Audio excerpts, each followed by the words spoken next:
Mga kababayan at mga kabalen, magandang gabi po sa inyong lahat. Ito po si Jess Carlos ng Pinoy Global News at naguulat po dito sa Park Riviera Hotel para po sa programang hinabangan na lahat, ang programang Filipino A.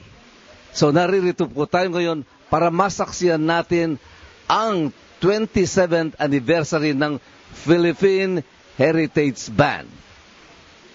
Mga kaibigan, kasama po natin ngayon ang presidente ng PHB from 1993. Hello, magandang gabi po, magandang umaga po sa inyong lahat. Ako po si Carol. Kumusta po kayong lahat?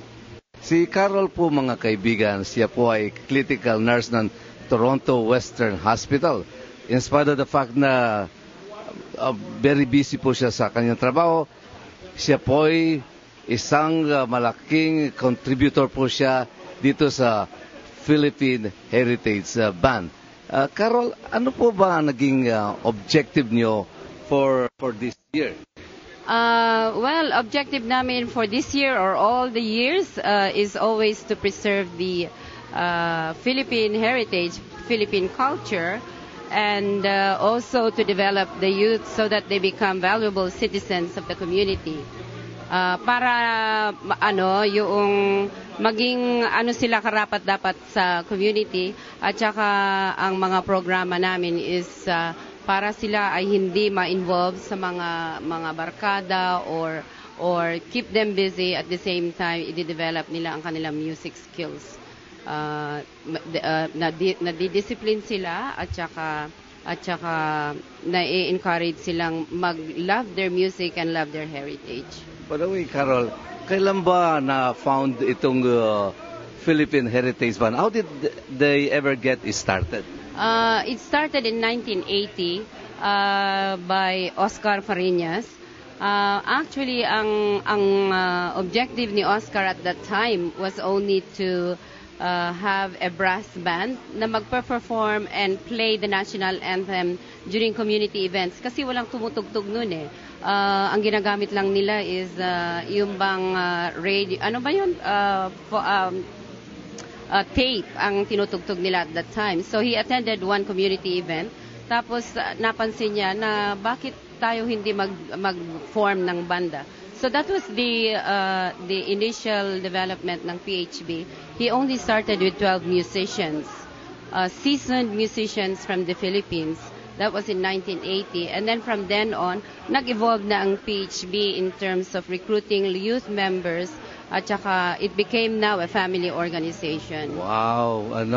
Ngayon, paano ba kayo nagre-recruit ng mga musician? Kasi alam naman, pag lumaki na yung mga bata, umalis siya, paano kayo, ano bang mga criteria nyo para mag-recruit ng kapalit ng mga musician? All year round, recruitment is continuous. Pero we made it a point na meron kaming open house every year, which we usually hold in January. Nagre-recruit kami ng young kids as young as 6-7 years old, maybe 8 years old, sorry. Mga 8 years old na they can learn how to play music. Kahit walang experience, we have what we call a feeders program.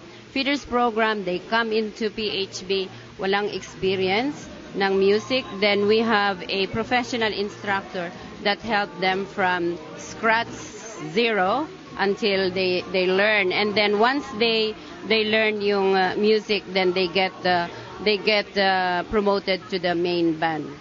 So we have for the instrumentalists, tapos mga majorettes. Nakita mo yung mga majorettes, right? Mga maliliit sila. Majorettes also, and yung mga drummers. And ngayon, what we need are the color guards. Alam mo yung mga color guards na nagdadala ng mga banners during parades? Most of them are the parents of the children. Pero kung meron kaming ma-recruit na mga young girls and young boys to get involved, kasi kung wala silang hilig sa music, they can still get involved in other things na what the PHB promote. Wow. Mga kaibigan, katabi ko po ngayon ang isa sa pinakasikat na dentista dito sa Toronto, Canada. Ang pangalan po niya si Dr. Vicky Santiago. Naku, every time na ako rin po, may experience ako dito sa kanya, every time na lapitan ko siya, talagang nagbibigay siya para sa kapakanan ng mga organization. Nabalitaan ko, Dr. Santiago, ikaw daw ay since inception, ito nagbibigay ka daw ng scholarship fund para dito sa Philippine Heritage Fund. Anong passion mo?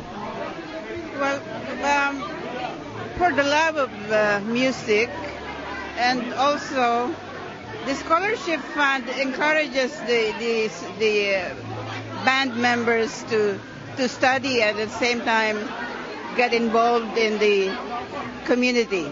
Wow, that's very good. Baka, Biggie, baka naman gusto mong batiin ng mga pasyente mo. Hi there! Make sure you brush your teeth. Nako, talaga nga na po. Mga kababayan at kabalen, ito po muli si Jess Carlos ng Pinoy Global News, nagulat para sa programang Pilipino A.